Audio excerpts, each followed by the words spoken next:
इनका जो बाह्य रूप है उसको देख करके आदमी प्रसन्नता से भर जाता है, उतना ही इनका जो आंतरिक जो स्वरूप है, जो इनका गुण है, उसके द्वारा इस मनुष्य समाज का, प्राणी मात्र का जितना हित हो सकता है वह अन्य किसी भी चीज से नहीं हो सकता। इसीलिए ये औषधियाँ बाह्य रूप से यह सुंदर हैं, इसके पत्ते, इसके फूल और विविध लताएं, वनस्पतियाँ, वृक्ष आपके मन के लिए, मन को प्रसन्नता देने के लिए यह सतत उद्यत हैं। और यदि आप करते हैं इनका प्रयोग तो आप देखेंगे आपके तन के रोगों का भी यह हरण करती हैं। तो अभी हम आज जिस पौधे के संदर्भ में चर्चा करने जा रहे हैं, इस पौधे का नाम है टेलीफोरा इंडिका।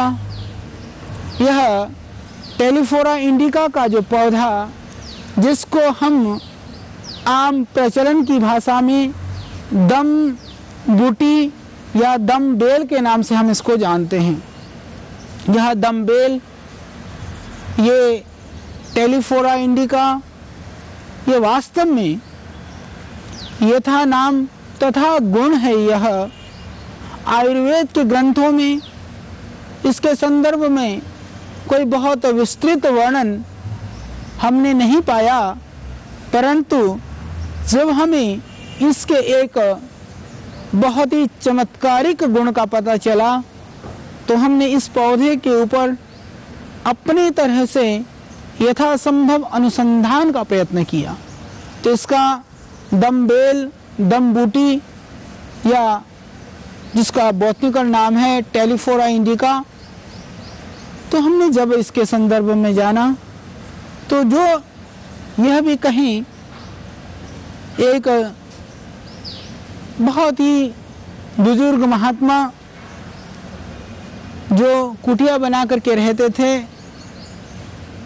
और उनके यहाँ ये लता लगी हुई थी, तो महात्मा जी इसके इस दम बेल की प्रशंसा करते हुए कहने लगे कि बेटा यह ऐसा पौधा है कि यदि आदमी हर रोज एक पत्ता सुबह इसको मसल करके, गोल करके या चबा करके खा के गर्म पानी थोड़ा पी लें, यदि सिर्फ 3 पत्ता खा लेता है 3 दिन, तो उसी से ही उसके दमा पूरी तरह से ठीक हो जाता है। तो हमें लगा कि इतनी भयानक जो अस्थमा की जो परेशानी है, सांस रोग की परेशानी है, वो कैसे 3 दिन में 3 पत्तों से ठीक हो सकती है। तो हमने फिर इस दमबेल का बहुत रोगियों पर प्रयोग कराया। एक बार तो ऐसी स्थिति आई, आप देख रहे हैं इसमें से भी बहुत नीचे की पत्तियां सब खत्म हैं। हालांकि अभी हमने इस पौधे में कोई नाम लगाना बंद कर दिया, नाम लिख कर के हमने नहीं रखा हुआ है, इसीलिए यह अभी हमारे पास सुरक्षित है। लोगों ने सारे पत्तियां उखाड़ दी, सब पत्तियां ले गए। फिर हमने पूछा उन रोगियों से, तो हमने पाया कि वास्तव में बहुत काम करती है यह जड़ी, यह औषधि अस्थमा के लिए।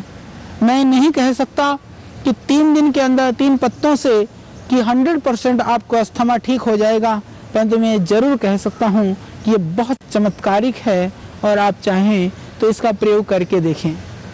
तो अस्थमा के लिए, दमा के लिए, श्वास रोग के लिए यह रामबाण है। इसकी जो प्रयोग की जो विधि है वह भी काफ़ी सरल है। तो आपको इन पत्ते को तोड़ना है और इसको गोल सा बनाना है, पत्ते को गोली की तरह से, या इसको चबा करके भी खा सकते हैं या इसको कूट करके भी, और गुनगुना जो गर्म पानी है पीने लायक पानी के साथ सुबह एकदम खाली पेट इसको ले लेना है। इससे आपको आपके अस्थमा में, कफ रोग में पूरा लाभ होगा। हालांकि आयुर्वेद के अंदर श्वास रोग के लिए, कफ रोगों के लिए बहुत सारी चमत्कारिक औषधियों का वर्णन है, परंतु उन औषधियों में यदि इस दमबेल की बात की जाए तो मैं कह सकता हूँ कि उनमें यह अग्रणी औषधि है। श्वास रोगों के लिए, कफ रोगों के लिए हम भी बहुत सारी औषधियाँ बनाते हैं आप सबके लिए। आप उसका सेवन कर सकते हैं। जैसे छोटा बच्चा है, उसको भयानक खांसी है, अस्थमा है, एलर्जिक प्रॉब्लम है, ब्रोंकाइटिस है, उस स्थिति में छोटे बच्चों के लिए आपको एक पत्ता भी नहीं लेना है, 1/4 पत्ता इसको लेकर के, इसको यदि छोटा बच्चा है तो आप इसमें थोड़ा सा शहद मिला करके इसको पीस करके फिर शहद मिला दें और फिर आप उसको दे दीजिए। तो उस तरह से आप उस बच्चे को पूरा श्वास में और कफ में और फंसा हुआ जो बलगम है उसको निकालने में मदद कर सकते हैं। तुलसी की पत्ती, तुलसी हम सब जानते हैं और मैंने तुलसी के संदर्भ में आपको बहुत सारे उसके गुण मैं बता चुका हूँ। तो तुलसी का 1-2 टपा रस निकाल करके थोड़ा शहद मिला करके यदि छोटा बच्चे को चटा देते हैं तो उससे भयानक कफ और खांसी ठीक हो सकती है। तो बनी बनाई जो सिरप हैं, जो कफ सिरप हैं, दूसरी औषधियाँ हैं, मैं कहता हूँ कि उससे भी कहीं बहुत निरापद है ये जड़ी बूटियाँ जो आप सीधा प्रयोग कर सकते हैं यदि आपके पास ये जड़ी बूटियाँ लगी हुई हैं। तो आज च्यवनप्राश के नाम पर लोगों में एक जिज्ञासा है, उत्सुकता है और एक बहुत बड़ा मार्केट भी है, परंतु हमने गुणवत्ता पर शायद इतना ध्यान नहीं दिया। इसकी वजह से आयुर्वेद की जो एक आज स्थिति होनी चाहिए थी वो स्थिति हम आज वहाँ पर नहीं पहुँचा पाए। तो च्यवनप्राश में जो जड़ी बूटियाँ डलनी चाहिए, जो क्वाथ होनी चाहिए, हमने उसमें कहीं सोना चांदी से लेकर के न जाने क्या क्या द्रव्यों का हमने प्रचार तो शुरू कर दिया, पर हम डालते नहीं हैं उसमें। क्षमा करना मुझे, जो जड़ी बूटियाँ डलनी चाहिए वो भी नहीं डलता है। और जो वैसज्य रत्नावली में या दूसरे ग्रंथों में जो च्यवनप्राश का विधान है, च्यवनप्राश के संदर्भ में उसके विषय में जो अष्टवर्ग आदि जो मुख्य औषधियाँ हैं, जब हम उसके विषय में चर्चा करेंगे तो मैं आपको बहुत डिटेल में वो सारी बातें बताऊंगा।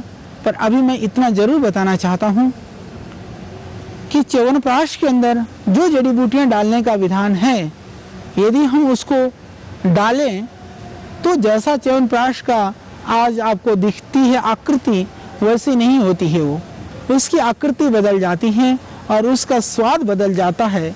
और जहाँ तक लाभ की बात रही, मैं आपको बताता हूँ, हम वो सारी जड़ी बूटियाँ डालते हैं, परंतु हम थोड़ी चीनी की मात्रा ज़्यादा डालते हैं, क्योंकि यदि चीनी की मात्रा, जितना शहद या चीनी का विधान है, यदि हम उतना ही डालें तो इतना कड़वा हो जाए कि आप खा नहीं सकते हैं। तो हमने जड़ी बूटियाँ कम नहीं की, थोड़ी सी मीठी की मात्रा बढ़ा दी, जिससे कि आदमी आराम से खा सके। उससे उसकी गुणवत्ता में कमी नहीं आई। परंतु आम जो लोग च्यवनप्राश बनाते हैं या जो कंपनियां बनाती हैं, वहाँ पर बहुत सारी, निश्चित रूप से मैं कह सकता हूँ कि हमने उस गुणवत्ता पर कहीं ध्यान नहीं दिया, उनके घटकों में ध्यान नहीं दिया। आपके यहाँ टनों च्यवनप्राश बनता हो परंतु जड़ी बूटियाँ नहीं है कुंटलों में, तो फिर कैसे च्यवनप्राश बनेगा?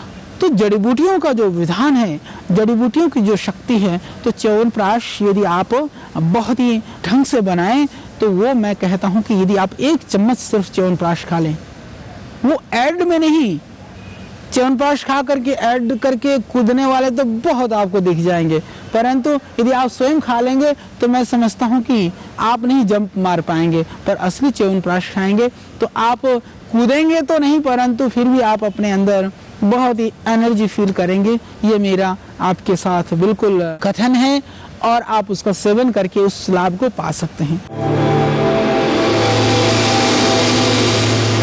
प्रॉब्लम हो तो आपको किसी भी तरह की किसी भी औषधि सेवन करने की आवश्यकता नहीं है। मैं यही कहना चाहता हूँ कि उसके लिए आप अच्छी तरह से बना हुआ च्यवनप्राश, वह चाहे आश्रम का हो या कोई चिकित्सक वैद्य या जो आयुर्वेद का जानकार व्यक्ति आपके संपर्क में हो, या आप स्वयं आयुर्वेद के जानता हैं, तो आप विशुद्ध रूप से च्यवनप्राश बनाइए और अपने मिलने वाले और अपने नज़दीक के लोगों को आप सेवन कराइए। उससे च्यवनप्राश का तो जो उसकी प्रतिष्ठा, जो उसका यथार्थ जो रूप है, उसको मिलने से तो बढ़ेगा ही, उससे आपकी भी बढ़ेगी और आप बाकी लोग उसका सेवन करके वह भी तंदुरुस्त हो जाएंगे। तो उस सब रोगों के लिए आप च्यवनप्राश का सेवन कर सकते हैं।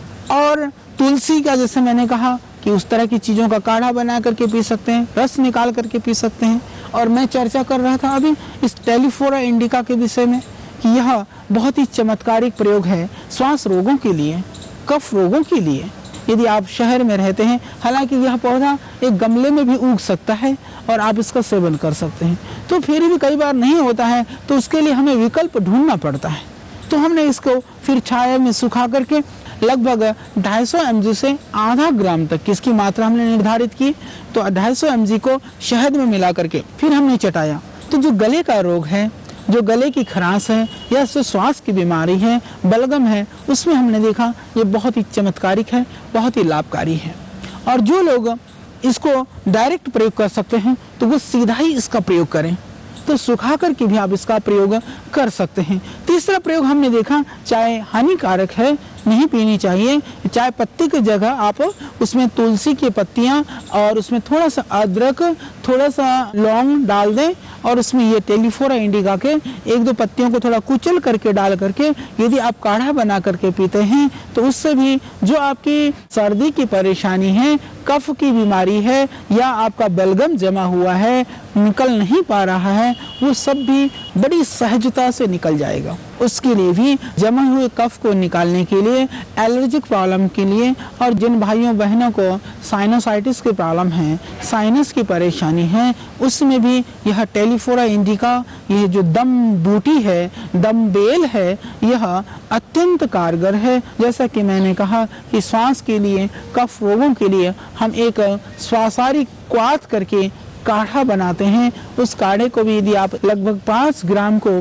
400 ग्राम पानी में उबालिए, उबाल करके जब बच जाए 100 ग्राम आप छान करके सुबह और शाम पिएं तो जो कफ रोग है, सर्दी है, जुकाम है, बलगम है, एलर्जी है, अस्थमा है, साइनोसाइटिस है, सर्दी की समस्या है, उसकी वजह से यदि आपको दूसरी समस्याएं हैं वह भी निश्चित रूप से ठीक हो जाएगा और वह निरापद है, अनुभूत है और आप हमारे सेवा केंद्रों से ले सकते हैं। मैं तो इसको एक तरह से श्वास रोग की सफाया के लिए एक ये मैं अमृत मानता हूँ इस औषधि को। हालांकि यदि जड़ी की बिना भी आप नियमित रूप से प्राणायाम करते हैं तो जो लोग इनहेलर ले रहे थे, जो बिल्कुल ऑक्सीजन के बिना नहीं रह पाते थे, जिनका 23 घंटा 24 घंटा वो ऑक्सीजन पर ही रहते थे, ऐसे लोगों का भी पूरी तरह से ऑक्सीजन छूटा है प्राणायाम के करने से। और उसके लिए हमारे यहाँ औषधियाँ अस्थमा के लिए, श्वास रोगों के लिए औषधियाँ हैं, उसके भी सेवन से, पर दमबूटी के सेवन से उसमें आप जरूर लाभ पा सकते हैं। आप किसी भी तरह के कोई भी चिकित्सा करा रहे हों, पर अस्थमा के लिए ये अस्थमा का हरण करने वाला जो यह पौधा है, यह जो औषधि है, इसको आप जरूर याद रखें और इसको लगा करके आप अपने घर आंगन की शोभा भी बढ़ा सकते हैं। इसके अतिरिक्त यदि आप औषधि सेवन करना नहीं चाहते हैं तब भी आप नियमित रूप से घर बैठे हुए प्राणायाम करें और खाने में थोड़ा सा ध्यान रखें, बहुत ज़रूरी है। आज की हमारी ऐसी परिस्थिति हो गई है कि जब तक बीमार नहीं होते हैं तो रोग के विषय में नहीं सोचते हैं, बीमार हो जाते हैं फिर भी हम गोली को खाने को तो तैयार हो जाते हैं, पर गोली के साथ जो पथ्य अपथ्य है उस पर हम ध्यान नहीं देते हैं। क्या खाना चाहिए, क्या नहीं खाना चाहिए। अभी की घटना है, एक को बहुत ज़्यादा अभी एलर्जिक प्रॉब्लम हो गई, हमारे परिचित बहुत बड़े अधिकारी हैं वो, तो मैंने सुबह दवाई भेज दी थी, यहीं देहरादून की बात है। मैंने कहा जी कैसी स्थिति है, शाम को कहते हैं कि मैं बहुत ठीक हूँ। तो दूसरे दिन सुबह मैंने फ़ोन किया, मैंने कहा कैसे हैं, बोले जी फिर गला पकड़ लिया है। मैंने कहा शाम तक तो आप ठीक हो गए थे, आप कैसे ऐसा हो गया। कहने लगे वो गोलगप्पा खाने का मन कर गया, वो रात को हमने खा ली गोलगप्पा। तो आप जब सर्दी है, जुकाम है, आपकी आवाज़ नहीं निकल रही है, फिर भी आप गोलगप्पे खाएंगे तो दवाइयाँ क्या करेंगी। दवाइयाँ तो फिर वो बीमारी बढ़ेगी, दवाइयाँ दबाएगी बीमारी को, फिर संघर्ष होगा, फिर पैदा होगी एक नई बीमारी। तो ध्यान रखें, किसने कहा गला खराब और जुकाम कफ है तो आप गोलगप्पा खाएं। पता चला कि भयानक खांसी हो रही है, फिर भी श्रीमान जी लेकर बैठ जाते हैं पराठा और दही, बिना घी के नहीं रहा जाता है। तो इसका थोड़ा सा ध्यान रखें, क्योंकि कितना हमने खाया यह महत्वपूर्ण नहीं है। जीवन के अंदर न जाने हम क्या क्या खा डालते हैं, कितना अनाज हम खराब कर डालते हैं, पर कितना पचाया यह महत्वपूर्ण है। तो जब हमारा सिस्टम ठीक न हो, डाइजेशन सिस्टम ठीक न हो, बुखार हो, एलर्जिक प्रॉब्लम हो, इस तरह से रोगों से हम ग्रसित हों, तो अन्न पर जोर थोड़ा कम दें। कम अन्न से आप ज़्यादा स्वस्थ होंगे, ज़्यादा अन्न से आप रुग्ण होंगे, इसको आप बिल्कुल ना भूलें। तो ज़्यादा खाने से नहीं, हमने कितना खाया या क्या खाया, मैं समझता हूँ यह उतना महत्वपूर्ण नहीं है जितना महत्वपूर्ण ये है कि हमने कितना पचाया। क्योंकि हम खा तो लेते हैं पर मल के द्वारा वो सारा ही ज्यों का त्यों निकल जाता है। तो आइए हम अपने थोड़े से खान पान को भी सुधारें। आप इस कार्यक्रम को देख करके अपने बहुत सारे जड़ी बूटियों के संदर्भ में, आयुर्वेदिक इन चमत्कारिक औषधियों के संदर्भ में आपने बहुत कुछ सीखा। आज हमने इस दम बूटी टेलीफोरा इंडिका के संदर्भ में आपको बहुत सारी जानकारियां दी और कुछ औषधीय प्रयोग के संदर्भ में भी हमने आपको बताया। फिर हम आपको आगे नियमित रूप से इसी तरह से आयुर्वेद के संदर्भ में, खान पान के संदर्भ में, कुछ बनी हुई औषधियों के प्रयोग के संदर्भ में, और फिर हमारे मन में है कुछ हम एक्यूप्रेशर आदि के संदर्भ में भी, जिससे आपका परिवार स्वस्थ हो और आप स्वयं निरोगी हों और देश इसी तरह से स्वस्थ होगा। आपका परिवार स्वस्थ होगा, आप स्वयं स्वस्थ होंगे, समाज स्वस्थ होगा, गांव स्वस्थ होगा, फिर प्रांत होगा, फिर पूरा देश होगा। पूरे देश को नहीं, पूरे विश्व को हमें निरामय करना है, हमें स्वस्थ बनाना है, उसी के लिए यह हमारा मिशन है। तो आइए आप प्रतिदिन इस कार्यक्रम के माध्यम से इस मिशन को जन जन तक पहुंचाने में आप सहभागी बने और आप भी ज़रूर इन सब चीज़ों को अपने जीवन में प्रयोग भी करें। कल तक के लिए विदा। कल फिर हम इसी समय आपके लिए और बहुत सारी औषधीय पौधों की जानकारी और जीवन के संदर्भ में ढेर सारे अनुभवों को लेकर के